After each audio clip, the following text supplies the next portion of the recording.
Good evening, everyone. Welcome to the Iceland Centre and Lisburn Museum's Virtual Talks programme. Our speaker tonight is the author and historian Pearse Lawlor. His 2005 book, The Burnings 1920, was the first detailed examination of the murder of RIC District Inspector Swanzy in August 1920 and the events which led to serious sectarian rioting and the burning of Catholic-owned property in Lisburn throughout that summer. It is the topic of his talk tonight. This year, the museum launched its own virtual centenary exhibition exploring the Swanzy riots and their aftermath. As part of the exhibition, and for the first time, we published a comprehensive database of over 300 plus compensation claims lodged by individuals and businesses in the days after the riots. The claims offer a glimpse into the damage caused by the riots, where it happened, and who was affected. We also produced an interactive digital map of the riots in collaboration with Pat Geary, Charlie Roach, one of the cartographers behind the best-selling Atlas of the Irish Revolution, and in fact, our speaker tonight, Pearse Lawlor. We were delighted to have his input.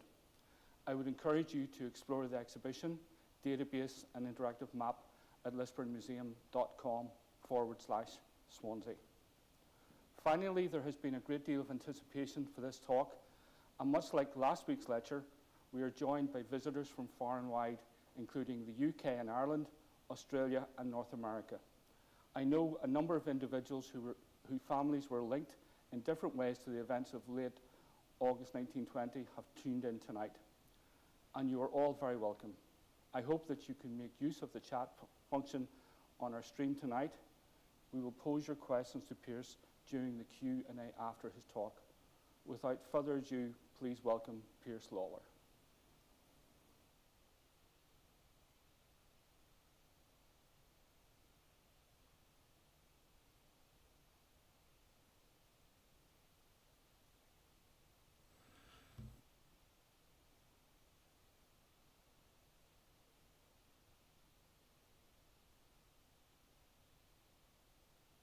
Hi, I thought I would have a chat with you this evening about events that took place in Lisburn during the summer of 1920.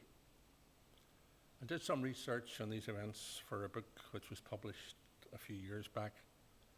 I should point out that I didn't set out to write a book, it sort of evolved. I've lived in Lisburn for most of my life, and I knew there'd been trouble in Lisburn in the 1920s, which involved a senior policeman and the Lord Mayor of Cork. I wasn't clear on just exactly what had happened and what the Lord Mayor of Cork had to do with Lisburn. So one day I called into my local library to see if we could pick up a book on the subject, but there's nothing available. So I asked the librarian if he had anything which hadn't been published, and again, there's nothing available. So he suggested that I should look at the old newspaper reports which were held on microfilm, and I came to the library and had a look at the microfilm, and indeed I came to the Lisburn Museum here and went through their collection of newspapers which were also held on microfilm. When I started to read the newspapers, I just couldn't believe the extent of the violence that had taken place in the town. And I found it hard to believe that after 90 years, no one had put pen to paper to record what had happened. So as I read through the papers, I asked myself over and over again why things had happened. I just didn't fully understand what led to these events. So I decided to do an audit, if you will, to trace back just what had happened and the reasons for what became known as the burnings. So after some time and a considerable amount of research, I looked at the information I had collected and thought there's a basis of a book here, and it's a story which hasn't been told. So I set about writing The Burnings 1920.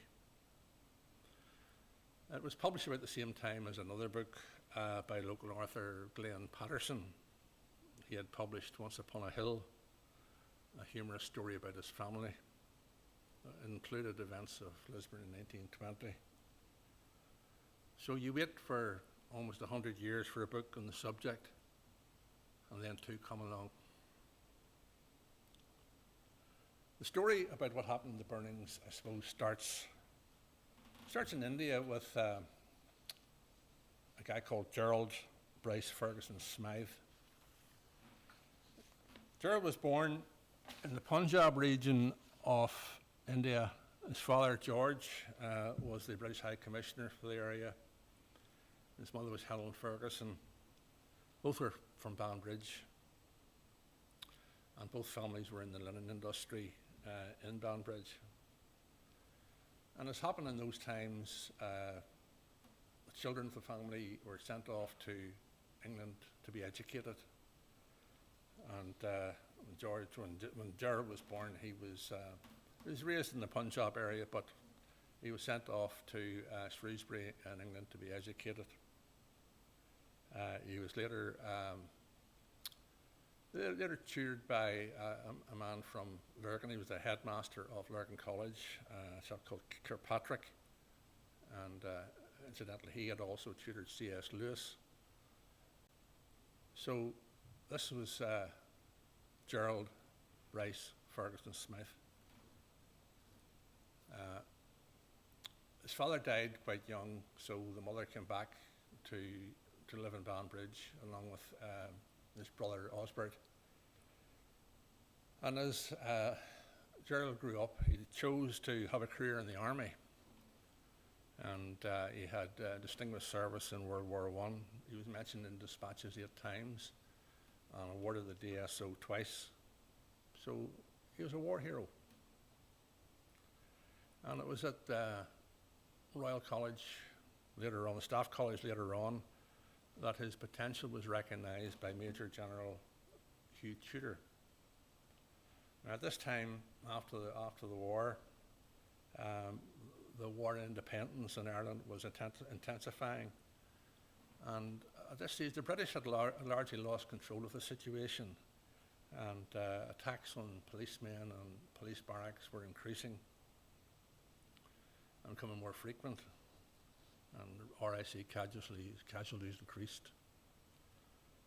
So Winston Churchill, who at that time was the Secretary of State for War, recognised that the command structure of the RIC had to be improved, and what he wanted in was fresh blood, if you like. He wanted in battle-hardened soldiers who could take on the IRA.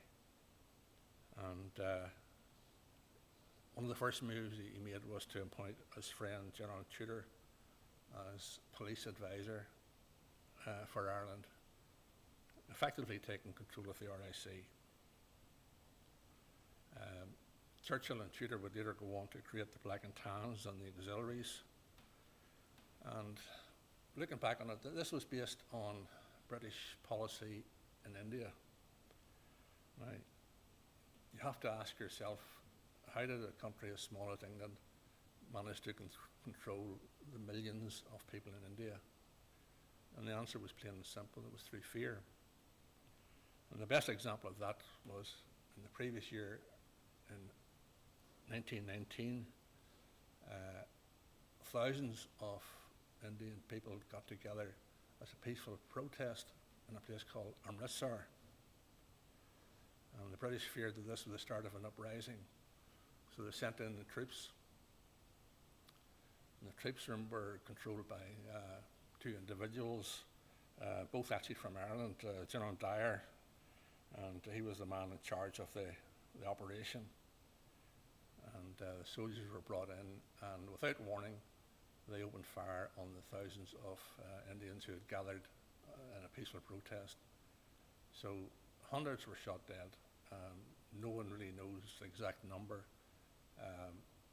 Some people say about 400, people say it's much more than that, but thousands were injured. And the troops fired until their ammunition was almost depleted. They had just enough left to make a withdrawal. And they left, leaving the dead and dying in this area. The only regret that General Dyer had about the incident was that he couldn't get 2 armoured cars with machine guns in position to kill more. So if you like, that was the policy in England, and Churchill decided that the only way to handle the Irish situation at that time was to introduce the fear factor. And this was be done later on through the Black and Tans and the auxiliaries. They were given carte blanche to do almost what they wanted in Ireland. But his first move was to have Gerald Bryce Ferguson Smith appointed as a police commissioner for the province of Munster. And when he reported to Munster early on, he made a speech in a police barracks in Listowel, County Kerry. And what he told the RIC men in the barracks was that things were going to change. The military were going to take charge of proceedings, and the RSC would report to the military. But things like patrols would change. In the past, the RIC went out on a patrol on a regular basis. You could time it, knew where they were going, and what time they'd come back. Smith decided that things would change, that the army or the police would not all return to the barracks, but would hide in the countryside, and would later come out to challenge people on the roadside. He said to them, if people don't put their hands up and challenged, shoot them. He said, you may make mistakes from time to time, but I can guarantee you that if it goes to court, you'll not be found guilty. So that was his attitude to handling the situation. He said if our army or if police barracks were burnt down, then the army or the RIC would go to the nearest Sinn Féin house, take it over, and make that the new barracks. So that was the way the situation was to be handled in Ireland. And the policemen in the barracks took objection to this. They thought it wasn't really appropriate for them as policemen to shoot people without warning. So Jeremiah Mee, who was one of the policemen, publicised through one of the papers Smith's speech, and that caused all sorts of problems, and Smith was recalled to London to explain what he had actually said, and there was what we would now call a damage limitation exercise. But nevertheless, Smith was returned to Cork and asked to continue with the plan that had been set out for him. Now, on the 17th of July, he was back in Cork, and he was staying in the county club in Cork, which was an Anglo-Irish establishment. There's no locals there other than those who worked in it. It was a safe location. But the IRA had planned to take revenge for the speech that he made about shooting innocent people. And on the 17th of July, a number of IRA men burst into the club, went up to the smoking room where Gerald was having a quiet drink, and shot him dead. And there were all sorts of claims that the IRA men made speeches about your orders were to kill on sight, you're in sight now, so prepare. I doubt very much if that happened, because these are young guys who were in a strange environment and wanted to get in and out as quickly as possible. I mean, a locked door, a closed door could have prevented their escape, so I'm sure they didn't want to take time to make speeches. So, the shooting of Gerald Bryce Ferguson Smythe created a furore. The newspapers in Ireland, north and south, carried the story, and it was decided that they would take his body back to Banbridge for burial. Now, there's a problem there in that the railway men at the time had decided, because of the War of Independence was ongoing, that they weren't going to carry passengers or freight, nothing to do with the British Army. So they refused to carry his coffin on the train from Cork back up to Banbridge. So the coffin had to be taken by motor hearse from Cork to Dublin.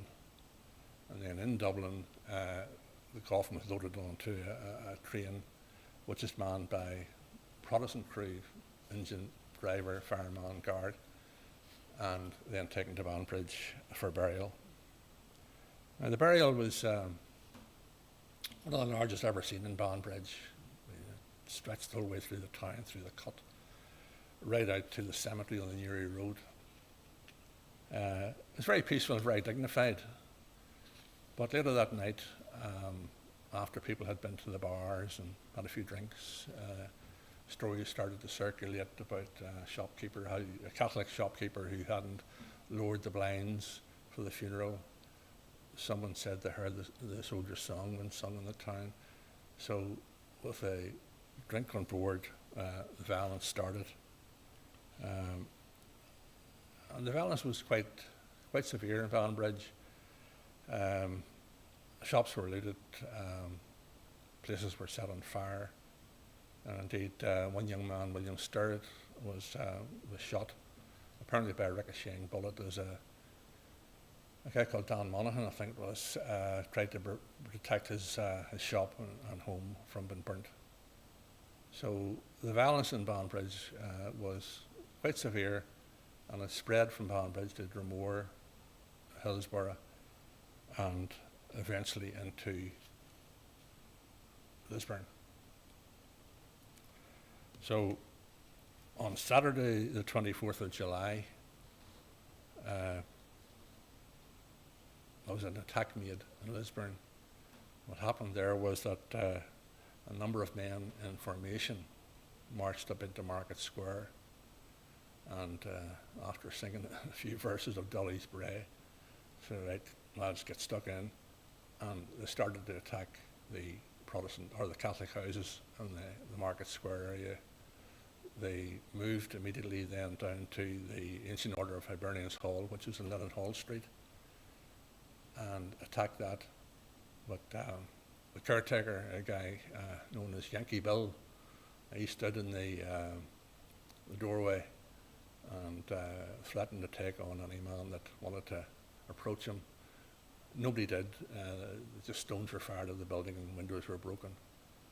So the police were mainly in that area at the time. They congregated to try and manage the crowd down around Leadenhall Street. But then they moved immediately back up to the square again and attacked pubs. And it was like a pre-planned operation. They moved steadily through the town, mostly breaking windows and not setting fire to buildings at this stage, but went through the town smashing windows and right up to the church, Catholic Church on Chapel Hill. And at the front of the church, the new canon to the town, Canon O'Boyle, he stood at the doorway of the church and defied anybody to come past him.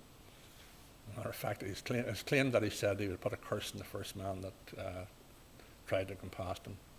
And the priests have lots of talents and can do lots of things, but I think putting curses on people is just not one of the things that they do. But people didn't want to take a chance, so they moved on then and broke windows in the parochial house and what have you. Now, the rioting eased off after a while, and about six people were charged with rioting and looting, and they were brought before a court in Smithfield Police Station. And the defending solicitor, Mr. McGuinness, he made the case that these men were normally of good conduct, they hadn't been involved in trouble before, and there was drink taken, and they suggested that the magistrate should be fairly lenient on them. The magistrate decided that all six should go to jail for 6 months, but the magistrate, and indeed the prosecuting policeman in the case, Oswald Ross Swanzy, he made the case that these men probably wouldn't offend again, and this was a one-off. So Let me go through some of the slides that I have here. I've already talked about Ferguson Smith, or Smythe, probably as he's known.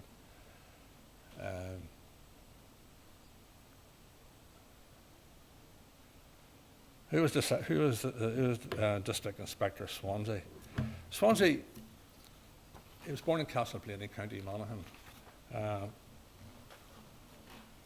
And he was the son of a solicitor, and his mother was the daughter of a solicitor, so it probably would have been assumed that he would have taken a career in law, but he decided that to opt for a career in the Royal Irish Constabulary.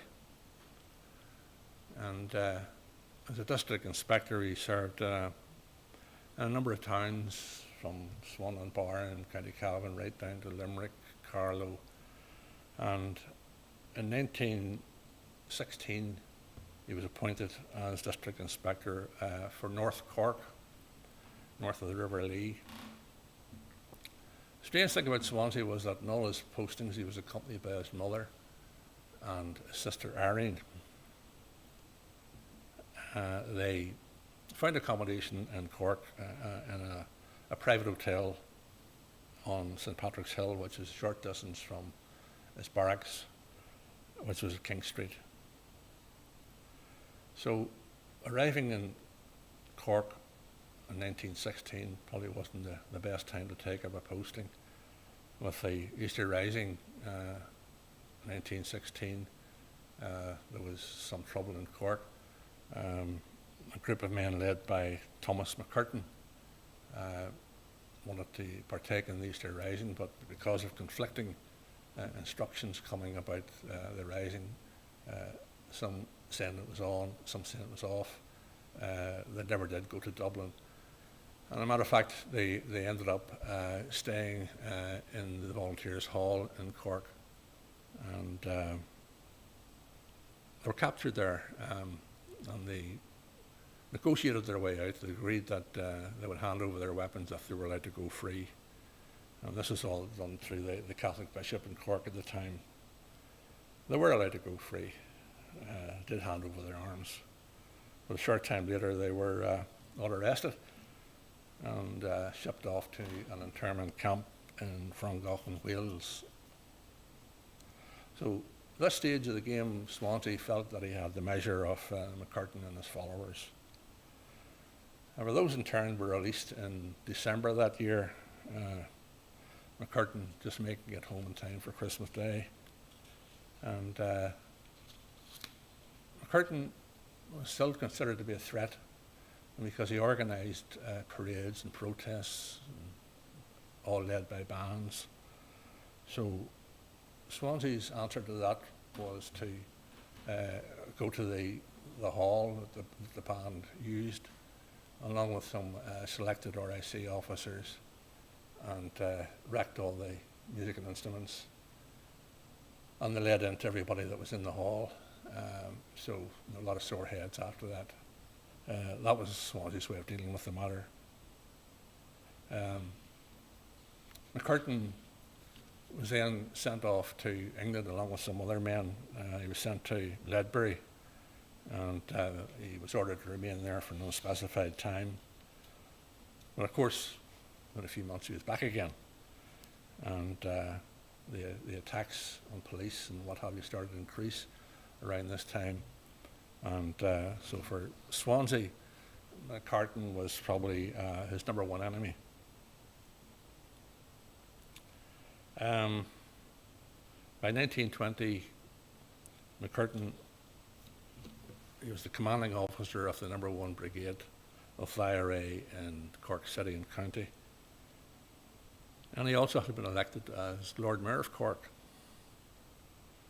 But by this stage, the police and the military had effectively lost control of Cork City. The IRA were attacking at will, and indeed on the 10th of March that year, District Inspector Patrick MacDonagh was shot on the street and seriously injured. And the police reacted to that by going on the rampage, attacking Sinn Féin homes. So the mood in the police at that stage was for revenge. Then on the 19th of March that year, Swansea was requested to report to the newly appointed County Inspector Maloney in Union Quay Barracks. It was advised that the military intended to arrest McCurtain at 2 o'clock the following morning, and the police were requested to accompany the patrol, the army patrol, to identify McCurtain's house so that the arrest could be made. This is Thomas McCurtain here, a family man, also commander of the IRA, and this was his house and business, and it was here that he was murdered on the 20th of March. What happened here was that the army requested that the police accompany the patrol to make a number of arrests that night, and it so happened that that night as well, Constable Joe Murdoch was shot dead as he returned to the barracks, so that increased the tension in the town.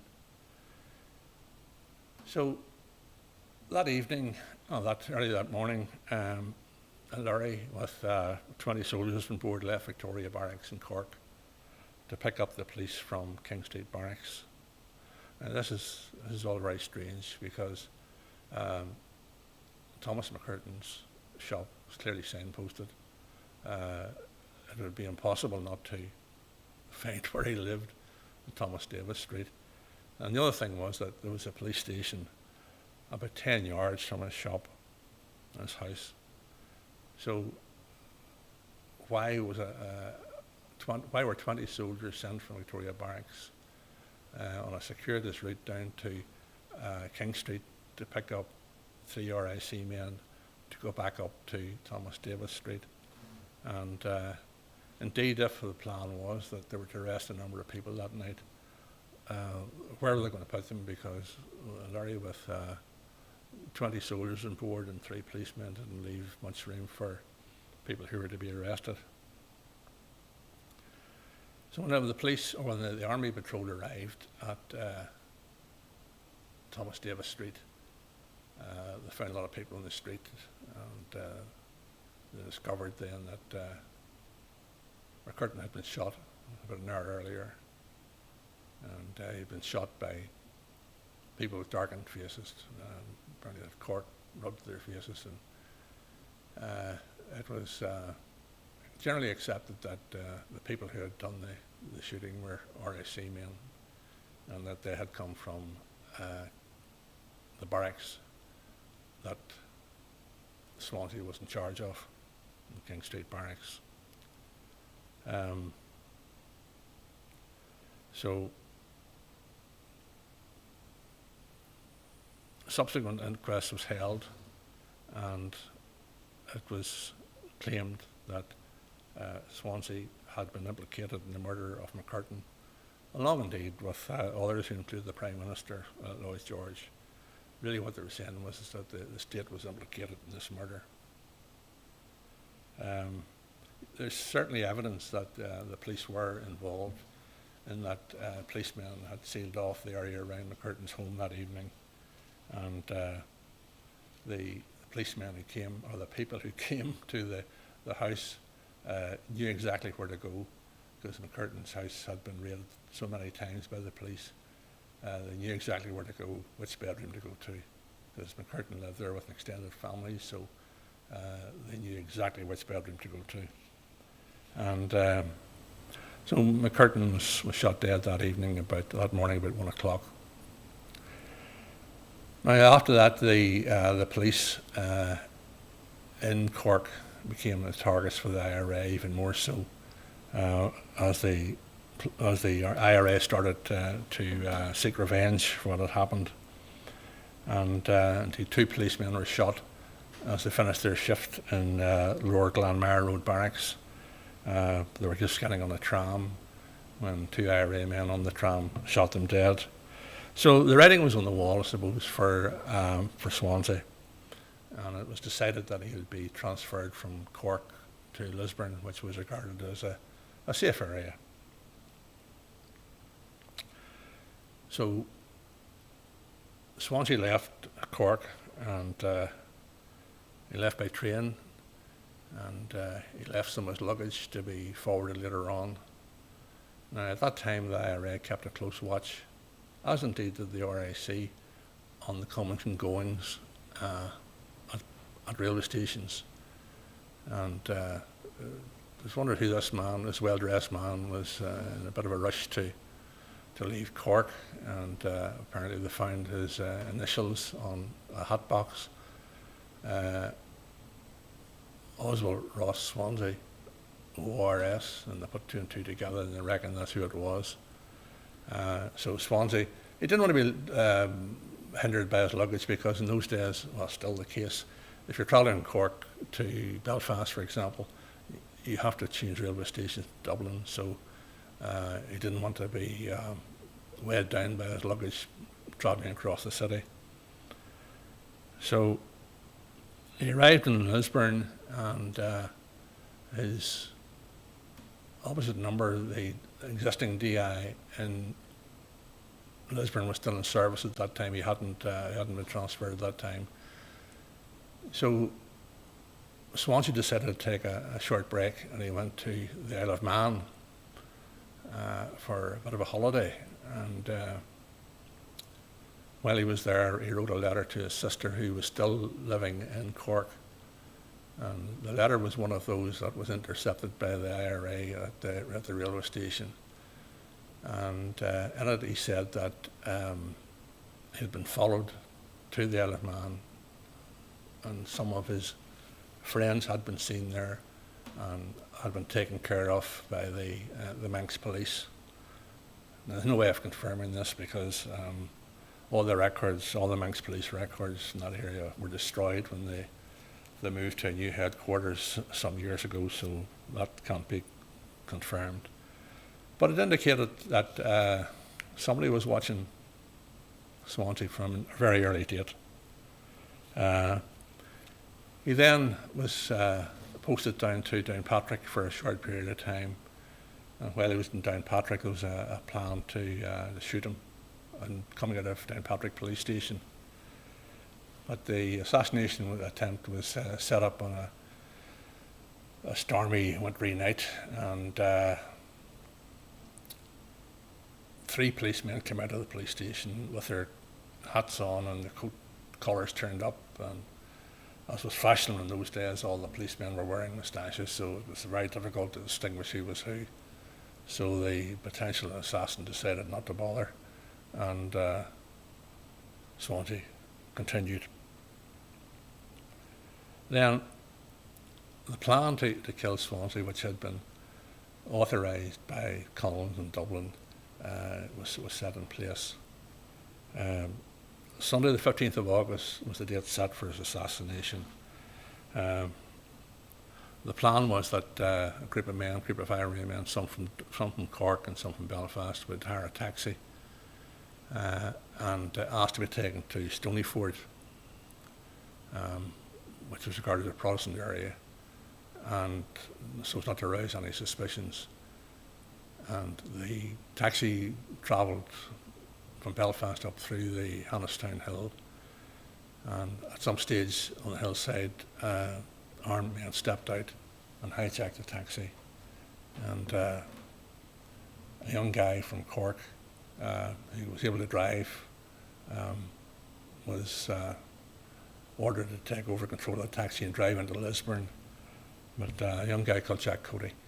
But I reckon that the driver, unfamiliar with the area, got lost on the side roads leading from the Hannistown direction into Lisburn. And again, it was a failed attempt. But on the 22nd of August, again another attack was planned.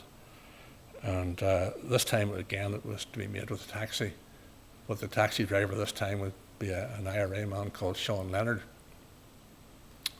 And he drove the taxi from the GNR in Lisburn, and had been ordered to be pick up passengers at the GNR in Lisburn, and he drove it up to Lisburn. And the plan was to kill Swansea as he was coming from church or going to church.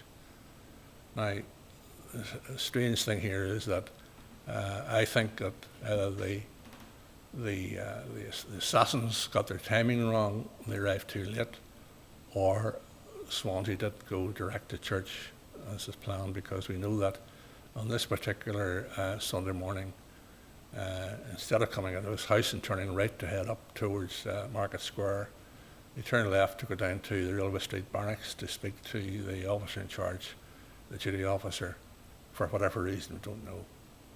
And he then made his way, maybe not back up Railway Street, but along Bachelor's Walk. And that would have meant that those waiting at the top of Railway Street would have missed him. So when you think about it, if you're going to shoot someone, it'd probably be better shoot them going into church rather than wait until he was coming out of church when there would be a lot of people on the street. But anyway, the IRA men hung about and waited. Now, the local newspapers at the time stated that Swansea had been to Sunday service at the Christchurch Cathedral, which is the top of Market Square. But when you read accounts of where he was and where he was coming from, it was obvious that he was coming across Market Square, and that wouldn't have been the case if he had been at Christchurch Cathedral.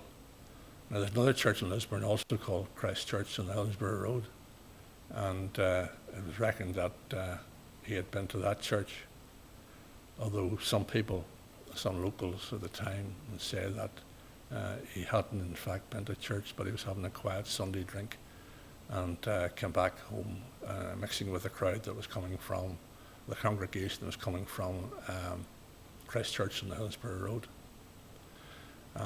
He came up the street and was crossing Market Square over towards his home on Railway Street. He lived at 31 Railway Street, and the IRA men who were standing in a shop doorway came out and shot him dead, and shot through the head. And the IRA men made their escape then through the crowds that were there at the time coming out of church into the taxi, which had been parked with the engine running, and made their escape. And they went to the safe house on the Falls Road, had something to eat, and caught the evening train to Dublin, travelling on first-class tickets, so that they would not arouse any suspicion, because it was less likely that the police or the RIC would challenge first-class passengers. So as they passed through Lisburn on the way to Dublin, they could see the smoke rising. Lisburn was already burning. Let me take you through some of the slides.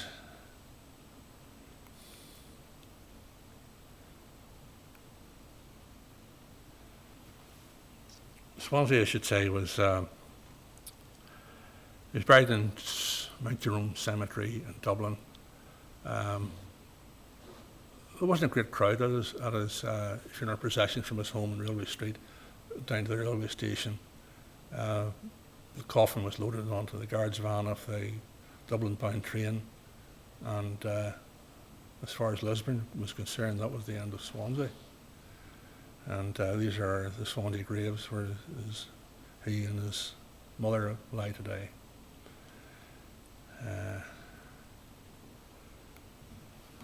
I'll come back maybe to Osborne Smith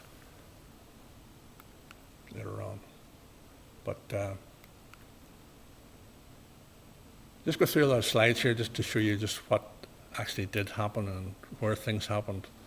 This is the Northern Bank, as I said, the junction of Market Square and Railway Street. This is at the top of the street where Swansea lived, and he was shot just at the doorway there as he crossed to go down to home for his Sunday lunch. His body was taken on a stretcher from the bank down to his home. The violence started, I suppose, that evening. This was a Sunday, but that didn't prevent the violence starting that evening. And one of the first places attacked was the Gilmore House. Now, Gilmore House, if you can just see it there, it's on just to the left of the spire, the white building with the two windows, just below the spire there. I often wondered why the Gilmores had been picked out. They were the first place attacked. It turned out that the Gilmores were Fenians. Now, I don't mean that in an insulting term, but Eddie Gilmore, who originally came from Lisburn, was one of the original Fenians and had been imprisoned in Crumlin Road in 1867. So he would have been well known in the area as a member of the Irish Republican Brotherhood. He had moved to Belfast to set up a plumbing business. He was quite successful in that. Eddie, he married Isabella Connolly, a daughter of the Connellys, William and Mary Connolly, who owned a large public house on Market Square. And they had the two children, three children, William, Edward, and Mary. Mary died quite young. She died young, at the age of 19, and she had been a monitoress or a teacher in the convent in Lisburn, and she died at age 19. So that was Eddie Gilmore's background. He died in 1906, and just sometime after that, his wife and the children moved into Lisburn to take over the running of a small restaurant and a confectionery shop. So even though Eddie had been an early Fenian, member of the Irish Republican Brotherhood, at the time of his death in 1906, he had become part of the establishment in Belfast. His funeral was attended by the great and the good in Belfast. It was attended by RIC officers serving in past retired officers, Belfast councillors, all the Catholic business community in Lisburn attended his funeral. So he was a well-respected individual. Surprisingly, he never had a headstone on his grave, although his name is on the Fenian monument, which is in Milltown Cemetery. The name Edward Gilmore is inscribed in that. So after the family moved down to take over the running of this restaurant, which had been owned by an extended member of the family, the two boys, Edward and William, they were very much involved with Irish nationalism. They were involved in the GAA at that time. They were members of the GAA board in South Antrim. And they tended to stay more in Belfast than Lisburn because there was no outlet for Gaelic games in Lisburn at that time, because in 1904 there had been protests about Gaelic games being played in Lisburn, and effectively Gaelic games had been banned from being played under the threat of violence. People had complained way back in 1904 about games being played out at Blaris, about 3 miles outside the town. And it had been agreed that there would be a moratorium on the playing of games. And believe it or not, that lasted from 1904 to 1964. But the boys, Gilmore boys, were very much involved with Sinn Féin. As a matter of fact, William acted as the election agent for Kevin O'Shield, who represented Sinn Féin in South Antrim in 1918. It's always a bit of a lost cause, but nevertheless, that was the Sinn Féin policy at the time. So when, as expected, Charles Craig won that election, O'Sheill's effigy was burnt in Market Square. The following year, the police raided the Gilmore home and claimed to have found a revolver and ammunition. And Edward was arrested and jailed. So it's perhaps not a wonder that the Gilmore home was the first one selected for attack. Now, the only one at home when the attack happened was Isabel. And at that time she was age 67, and she was alone in the house. And she made her escape through the back window of the house into the cemetery, which was backed onto the Christchurch Cathedral. And she was threatened and shot, but managed to escape. So the violence then spread from the Gilmore house right across again, crowds rushing down Market Lane, which is known then as Piper's Hill, down to Linden Hall Street. And the AOH Hall was attacked once again, but this time it wasn't just broken windows. The building was set on fire and was razed to the ground. The crowd then moved up to Market Square again, and there was a pub at the top of Bridge Street, which had just been bought by a chap who had come back from America, and he had taken over a shop from Mrs. Phelan, which had been a Protestant-owned shop, and this was a Catholic who had taken over the shop. And he was the only person that was to be shot during this particular riot. The crowd broke into the building, and they went upstairs to see if they could find money. They looted the place, of course, but in the process, the owner was shot in the chest. Now, he didn't die at that time. An ambulance was called for him, but the rioters wouldn't allow the ambulance to approach the building. There were cries that Colonel Smith didn't get an ambulance, he's not going to get one. So he lay injured for a number of hours before he was again taken out through the back of the building, through the graveyard, in a quilt, and carried down to the infirmary, which was in Seymour Street. So that was the gun being brought onto the street for the first time, I suppose. But then the rioting continued right through the town. The windows in the convent were all broken. The nuns had to flee for their lives. The crowds just processed through the town in like an organised manner.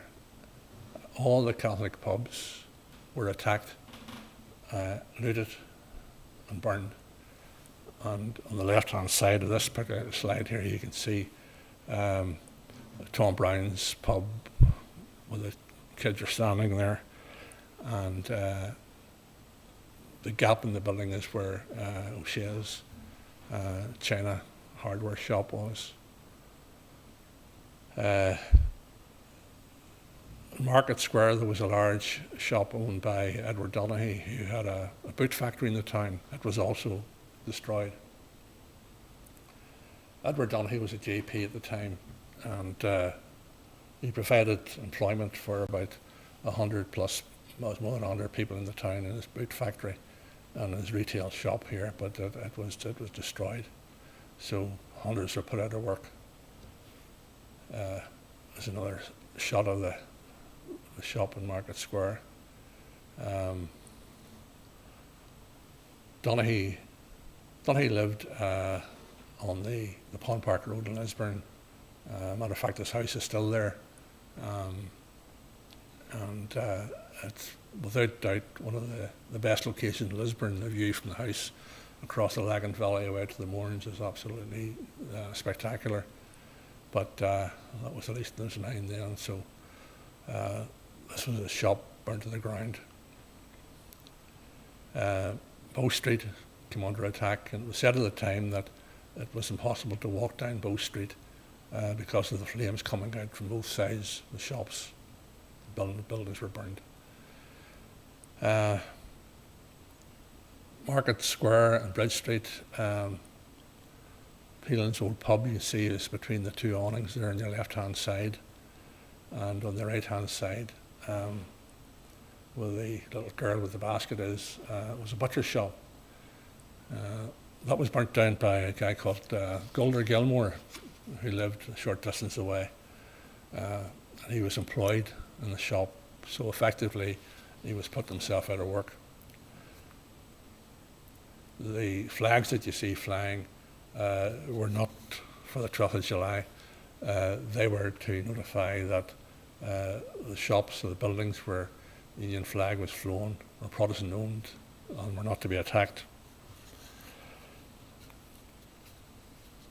This shot here in Bridge Street is McFall's pub. This was right at the bottom of the town, and the significance of McFall's pub, they were well-known Catholics in the town.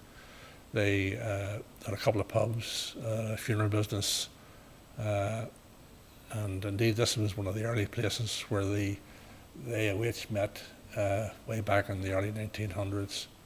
So it was completely destroyed. Again, we're back in Market Square here again. This Connolly's pub,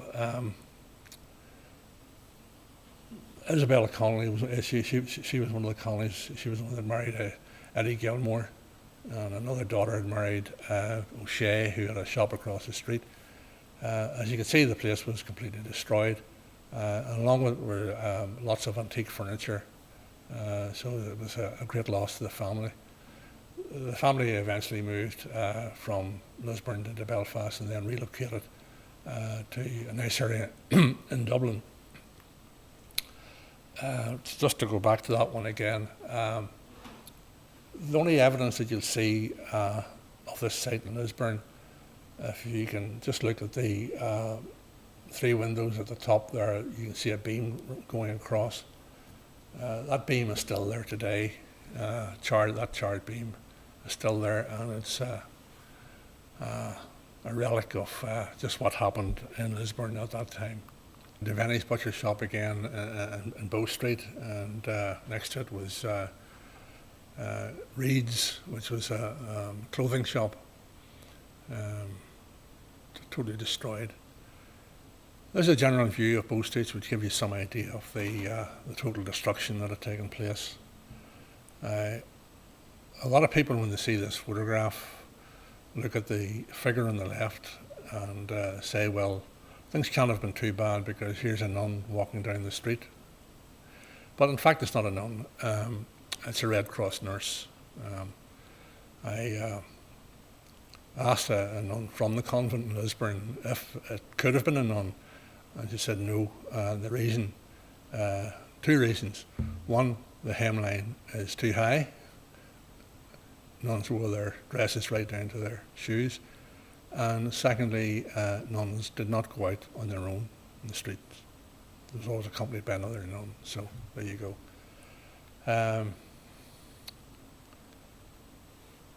Again, Bow Street. Can's Fruit and Vegetable Shop, and on the left-hand side there's a little plaque on the wall which indicates it was Lockhart Solicitors had an office there. We move up now further up Bow Street to Jefferson Sawmill, which was obviously they stored a lot of timber and paints and what have you there, so it was just a tearing inferno. There's a shopkeeper removing some stock from his shop. Now, at the time, people would have said, people are looting the shop, and they would make an offer to swap goods. There we are, again, Bow Street. A lot of the pubs were burnt out. McKinney's here in the corner of Antrim Street and Bow Street. Again, a shot of the Donaghy's boot factory. Donaghy actually, made a lot of boots for the British Army during World War I. He also made boots for the Russian Army. And incidentally, all the boots that he made for the Russian Army were all one size. They're all size 13. And someone explained to me later on that the Russians didn't wear socks. They just wore cloth around their feet to provide better insulation. And if the boots were too large, then they just added more material. But there you go. Smithfield, you can see beside the telegraph pole there, the peak of the AOH building, which had been burnt down, and a row of pubs along the side there in Smithfield. It's Chapel Hill. The church was protected by the army, as indeed was the convent. Not before the nuns were forced to evacuate the convent. They had to flee for their lives out through the back gardens. The church survived. This is Quinn and Downey's pub just across the road from the church. It was rebuilt, and I think if you look at it now, there's a sign up on it saying Hilltown.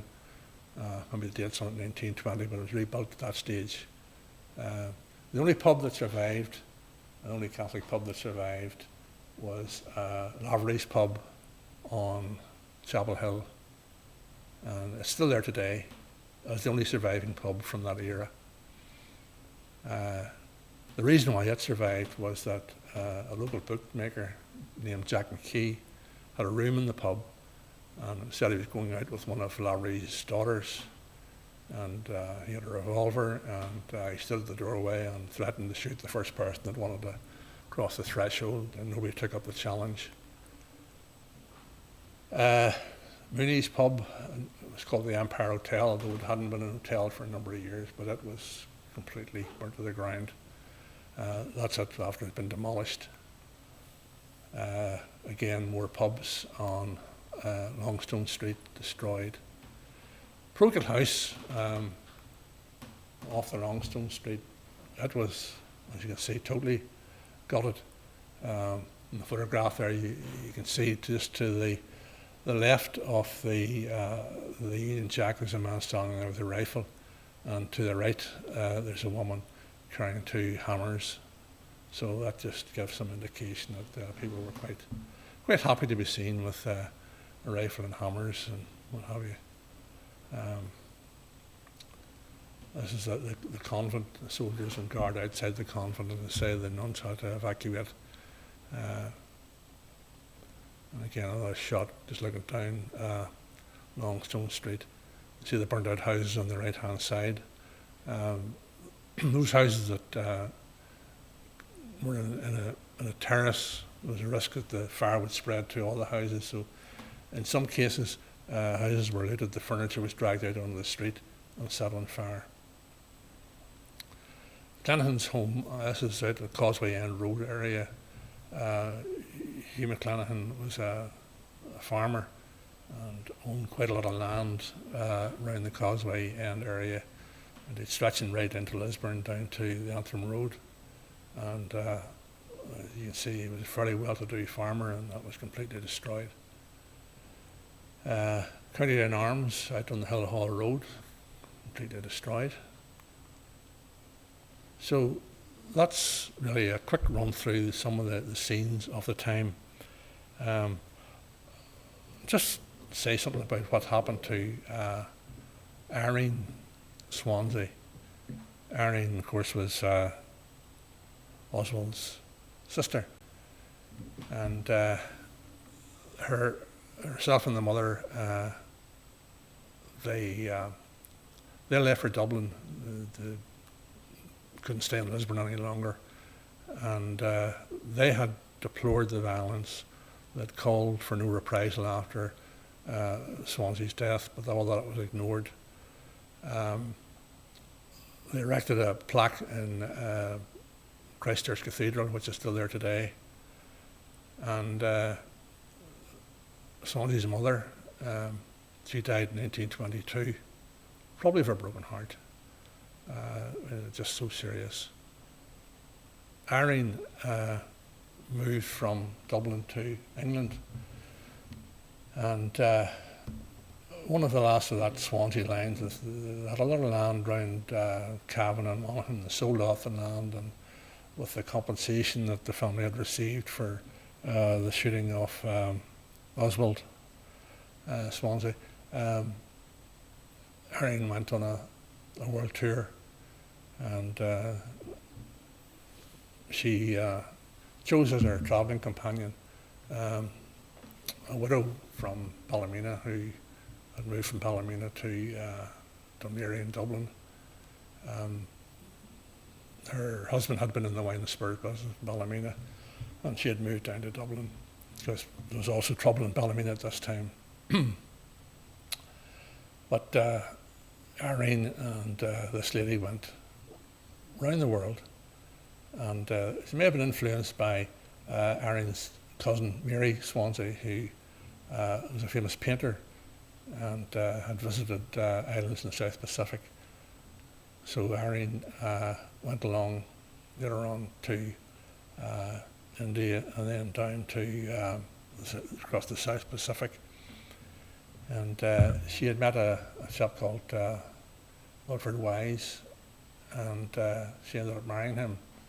And she spent the rest of her years on the island of Fiji. And she never forgot her brother. It was on the anniversary of his death every year, without fail, up to when she died herself. She inserted a notice in the newsletter, and I think it was also the Irish Times, a memoriam, just a little quote about the fact that he had died in 1920. Irene was one that didn't appear to hold any grudges. The fact that she chose as her travelling companion a Catholic lady, the fact that when the American Commission on Conditions in Ireland were holding an inquiry, she was invited to attend and give evidence, and she agreed to do that, only on the condition that her mother could come with her. And that was agreed, and she was all set to travel to Washington, D.C. to give evidence to this inquiry. But the British government wanted nothing to do with the inquiry, and she was warned off not to go, and she didn't go. So she finished her days, as I say, in Suva in Fiji. The other individual who finished his life in nice surroundings was Sean Leonard. He was the guy who drove the getaway car after the shooting of Swansea. He finished his days in Huntington Beach in California, so he did all right.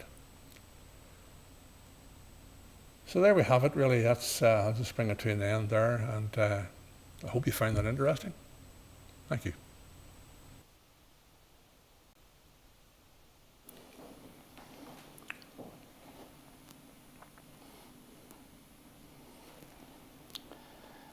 Pearse, I'd like to thank you very much for this evening's informative talk. I'd also like to thank you for the contribution you made working with the museum team, with Charlie Roach and with Pat Geary in collating the compensation claims database and also the interactive map. I'm hoping that if some people are interested, they can ask a question online, and I'll pass that on to Pearse. In the meantime, I'd also like to point out that his book has just recently been republished, updated and republished, and is available in Waterstones and Lisburn. All good bookshops. And all good bookshops, as Pearse would say. As we're waiting for some questions, Pearse, I'd like to ask a question about the images show the devastation of what happened in Lisburn. But I think it's also, whenever you look at the compensation claims, there was over 300, and I think the original claim was for something like £850,000. How much money was actually paid out, and what would that be valued in today's terms? I think the compensation claims and the amount of damage done, I think I worked it out, it'd be about 9 million in today's terms. But of course, when it comes to compensation, the lawyers get involved, and there was great argument at the time whether or not Lisburn Rural District Council or Lisburn Urban District Council would pick up the tab. And there was questions about people coming in from surrounding areas like Moira and Hillsborough, and should those councils be involved in covering the compensation costs. So the argument went on for quite some time, and it was finally resolved by the new Northern Ireland government picking up the tab. So it really meant that nobody in the Lisburn area, the ratepayers, hadn't to pay for this at all.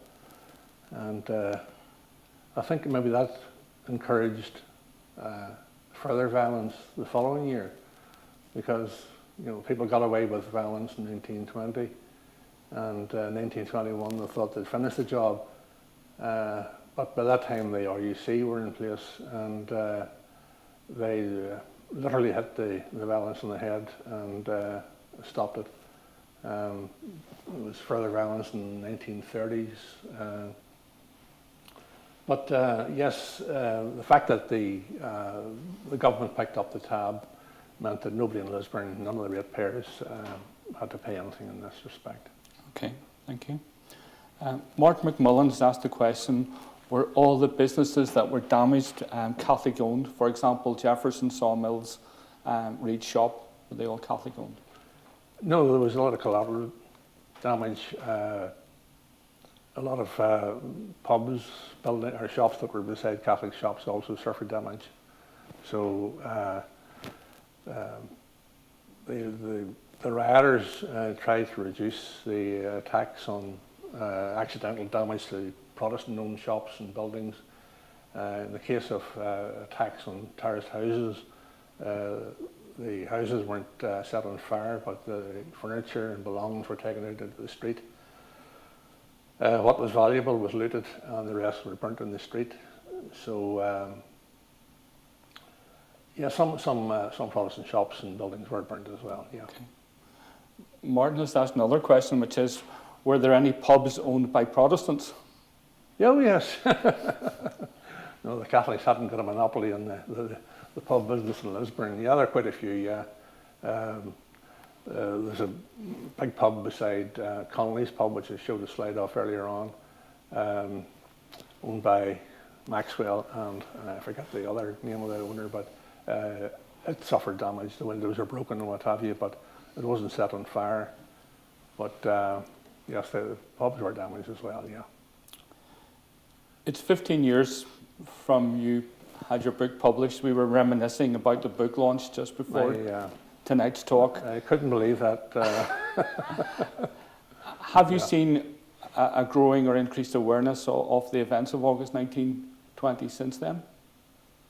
Yes. In more recent times, I can say definitely yes. For a long time, it was, I suppose, a bit of history that was airbrushed, and no one talked about it. And it was only in more recent times that discussion has taken place about it. And I must say that Lisburn Museum took a lead in this, because there have been a number of publications. There's an excellent book showing photographs of Lisburn through the years by, I think, Brian Mackey, and a superb collection. And it covers the riots in 1920. But you know, Lisburn celebrated 400 years a few years back, and the council published a brochure which was included in the local newspaper, and there was no mention of what happened in 1920. Absolutely nothing.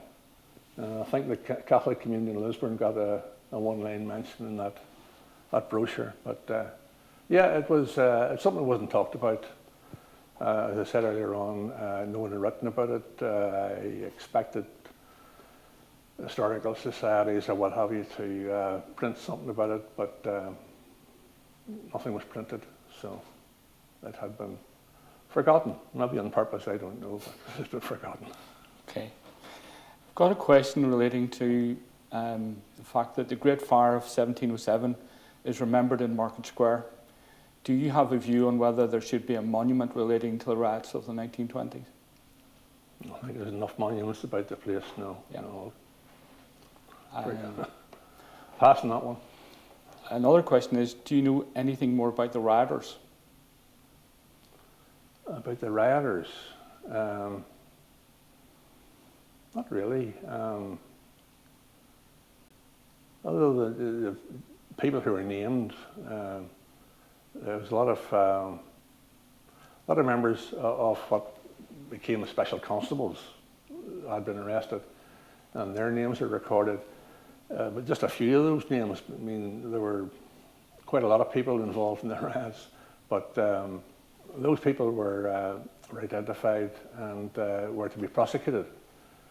But the special constables at the time, as the speaker last week, Chris McGill, said that they threatened the authorities that if they were convicted of rioting, they would do the same in other towns as they'd done in Lisburn.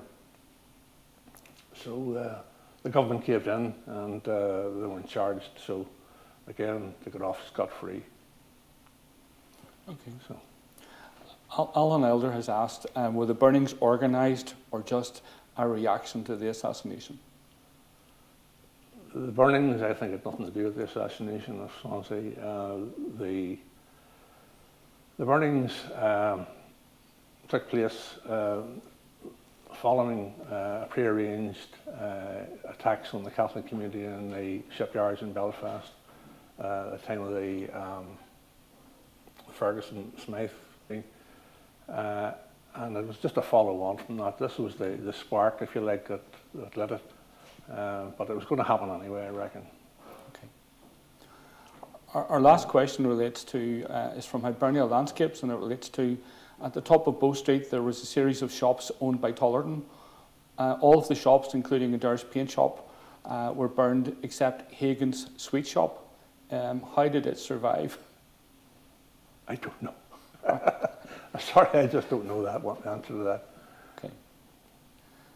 Pearse, I'd like to thank you very much once again for such an informative chat. Okay. And I look forward, hopefully, that our virtual audience can join us on the 8th of December, when we'll be joined by Professor Bran Walker, who will speak on centenaries 1920 to 23, commemorations, conflict, and conciliation. Okay, thank you very much. Thank you very much for having me here tonight. Appreciate it. Okay. Thank you.